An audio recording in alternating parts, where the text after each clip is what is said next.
Hello बच्चों, हमने पिछले वीडियो में जो क्वांटम संख्या की टाइप पढ़ रहे थे उसमें टाइप नंबर फर्स्ट के बारे में हमने जानकारी प्राप्त कर ली थी। आज हम इस वीडियो में टाइप नंबर सेकंड की बात करने वाले हैं। तो एक बार देखना, टाइप सेकंड, क्वांटम संख्या का टाइप सेकंड की बात करें तो देखो कौन सा होता है। इसे बोला जाता है द्विविंशी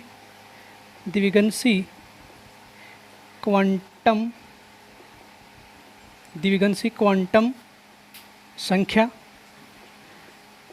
तो देखना, द्विविंशी क्वांटम संख्या को सबसे पहले हम प्रदर्शित किससे करते हैं? तो द्विविंशी क्वांटम नंबर को हम प्रदर्शित करते हैं एल से, स्मॉल एल से प्रदर्शित किया जाता है। सबसे पहली बात। अगला पॉइंट यदि बात करें अगले पॉइंट की, तो हमारे को जो द्विविंशी क्वांटम संख्या है वो हमें जानकारी देती है उपकोष के बारे में। उपकोष, सबसेल के बारे में जानकारी देती है। किसके बारे में बताएगी?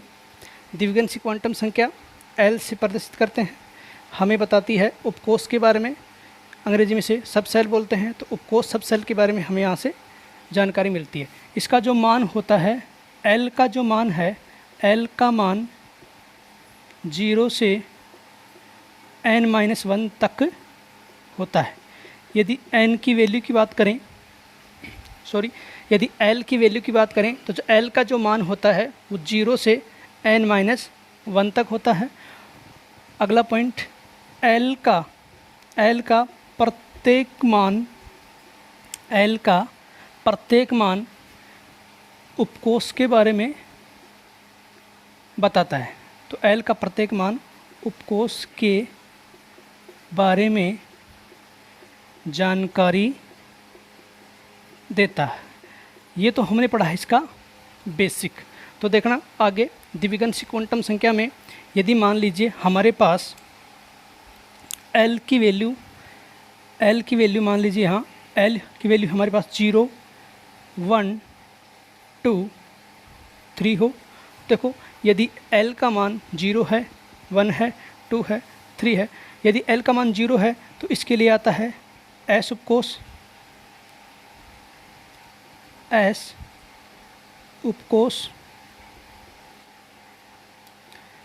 एल का मान यदि 1 है तो इसके लिए आता है पी उपकोष।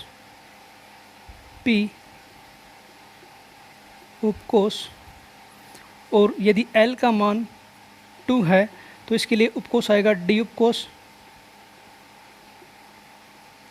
और यदि एल का मान 3 है तो इसके लिए आता है एफ उपकोष। तो यही हम समझने वाले हैं। तो ये जो द्विविंशी क्वांटम संख्या है ये हमें उपकोष के बारे में जानकारी दे रही है। देखो, यदि एल का मान 0 है तो हमारे पास एस उपकोष होगा, 1 है तो पी उपकोष होगा, 2 है तो डी उपकोष होगा, और 3 है तो हमारे पास एफ उपकोष होगा। तो देखो, एस उपकोष कैसा होता है? इस तरीके से होता है। ये एस उपकोष हो गया। ये देखो, पी उपकोष कैसे होते हैं? इस तरीके से। ये हमारे पास पी उपकोष है। आगे बात करें डी उपकोष की, तो इस तरीके से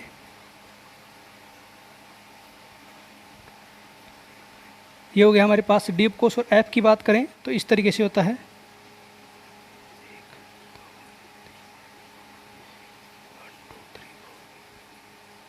ये हमारे पास देखो, एस उपकोष, पी उपकोष, डी, और ये एफ उपकोष। तो देखना, अब इनके अंदर अधिकतम इलेक्ट्रॉन कैसे निकालें? अधिकतम इलेक्ट्रॉन की संख्या कितनी आएगी? हमारे पास एस उपकोष है तो इसके अंदर अधिकतम इलेक्ट्रॉन कितने आ सकते हैं? तो इसके लिए अब हमारे पास एक सूत्र है। तो पहले आप यहाँ तक लिखिए, फिर आगे चलते हैं।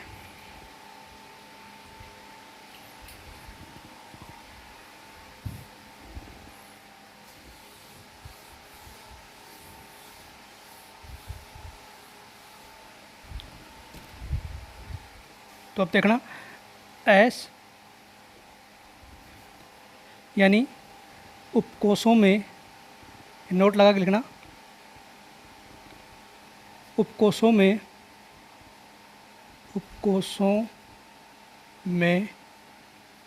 अधिकतम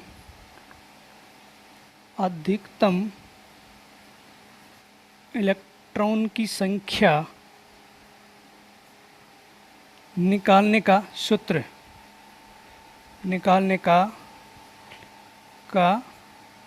बात का।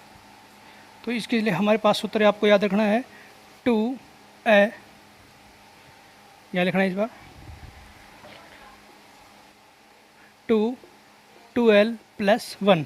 इस सूत्र के माध्यम से हम उपकोष में अधिकतम इलेक्ट्रॉन की संख्या निकाल सकते हैं। तो अभी हमने पढ़ा है कि L की वैल्यू यदि क्या होगी 0, 1, 2, 3, तो देखो L 0 के लिए क्या होता है S उपकोष, 1 के लिए P उपकोष, 2 के लिए D उपकोष और 3 के लिए F उपकोष। 0, 1, 2, 3 इनके लिए हमारे पास S उपकोष, P उपकोष, D उपकोष और F उपकोष। अब इनमें अधिकतम इलेक्ट्रॉन की संख्या कैसे निकालेंगे, ये हमारे पास ऊपर सूत्र के अनुसार अपन निकाल सकते हैं। तो देखो सूत्र हमारे पास है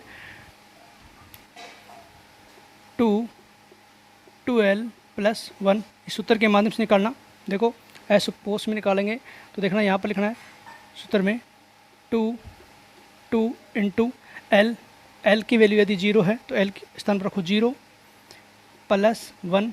तो इसको हल करेंगे तो देखो यहाँ 0 हो गया, ये 1 है तो कितना आ गया 2 आ गया। जब इसको हल करेंगे तो आ गया, इसका मतलब जो हमारे पास S उपकोष है इसमें अधिकतम इलेक्ट्रॉन कितने आएंगे 2 आएंगे। तो आप लिख सकते हो यहाँ पर 2 इलेक्ट्रॉन्स। आगे चलते हैं P उपकोष में। P उपकोष में कैसे निकालेंगे देखना, यहीं से देखना। तो 2 × P उपकोष के लिए L की वैल्यू कितनी है 1, तो यहाँ रख सकते हैं अपन 1 और यहाँ +1। हल करो इसको 2 और ये 3 दूनी 6। इसका मतलब ये हो गया कि हमारे पास जो P उपकोष है इसमें अधिकतम इलेक्ट्रॉन की संख्या कितनी आएगी 6। तो अपन यहाँ लिख सकते हैं 6 इलेक्ट्रॉन्स। आगे बात करते हैं इसी तरीके से 2 × L की वैल्यू देखिए, L की वैल्यू D उपकोष के लिए L की वैल्यू कितनी है 2 है, तो रख दिया 2 + 1। हल करो इसको 2 दूनी 4, 4 1 5, 5 दूनी 10 इलेक्ट्रॉन। तो क्या हो गया D उपकोष के लिए कितने इलेक्ट्रॉन आ गए 10 इलेक्ट्रॉन। अधिकतम इलेक्ट्रॉन कितनी आ गई 10। आगे बात करते हैं F उपकोष के बारे में, तो इसके लिए भी निकाल लो यहीं से ही 2 × L की वैल्यू, F उपकोष के लिए L की वैल्यू 3 है तो L के स्थान पर रख दिया 3 + 1। हल करो 3 दूनी 6, 6 1 7, 7 दूनी 14 इलेक्ट्रॉन्स। तो यहाँ लिखो 14 इलेक्ट्रॉन्स। तो इस प्रकार से हमने देखा दोस्तों कि L की वैल्यू जब 0 है तो S उपकोष होगा, 1 है तो P, 2 है तो D, 3 है तो F उपकोष होगा। और इन उपकोषों के अंदर अधिकतम इलेक्ट्रॉन की संख्या, इसमें 2 इलेक्ट्रॉन, इसमें अधिकतम 6 इलेक्ट्रॉन, इसमें अधिकतम 10 इलेक्ट्रॉन और इस उपकोष में अधिकतम 14 इलेक्ट्रॉन इस तरीके से निकाला जाते हैं। तो यही हमारे पास क्वांटम संख्या के बारे में हमें ध्यान रखना है। यदि दोस्तों ये वीडियो आपको पसंद आया है तो इसे लाइक करना, शेयर करना, चैनल को सब्सक्राइब करना। धन्यवाद।